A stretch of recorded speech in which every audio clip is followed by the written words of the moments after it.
7 వారాల వెంకన మన వాడపల్లి వెంకటేశ్వర స్వామి గుడికి 4వ వారం దర్శనానికి అయితే వచ్చామండి. అంటున్నారు జర్నీ తర్వాత అయితే రావులపాలెం అయితే వచ్చాం. అదే మన కోనసీమ ముఖద్వారం. పార్కింగ్ చూడండి ఎన్ని బండ్లు ఉన్నాయో. ఈ పార్కింగ్ లో బండ్లను చూసి అయితే ఫస్ట్ టైం వచ్చిన వాళ్ళు నిజంగా భయపడతారు. నేను కూడా అలాగే ఫస్ట్ టైం వచ్చినప్పుడు ఈ బండ్లను చూసి బాబోయ్ అనుకున్నానండి. ఫస్ట్ టైం నేను శనివారం గుడికి వచ్చినప్పుడు కూడా నేను అలాగే అనుకున్నాను. అసలు ఈ గుడి దగ్గర ఇంత మంది జనం ఉంటారని గాని ఎటు వెళ్తే ఎటు రావాలనేది కూడా తెలియదు నాకు. ఇప్పుడైతే మొత్తం అలవాటు అయిపోయింది.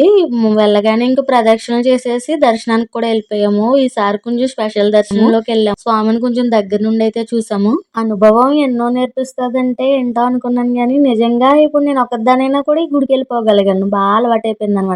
అయిపోగానే ధ్వజస్తంభం దగ్గరికి అయితే వచ్చి స్వామిని ఒకసారి దండం పెట్టుకుని కాయిన్స్ అయితే నిలబెడతారని చెప్పాను కదా ఇక్కడ నేను కూడా నిలబెట్టాను. నిలబడిందా లేదా నెక్స్ట్ వీడియో పెడతా.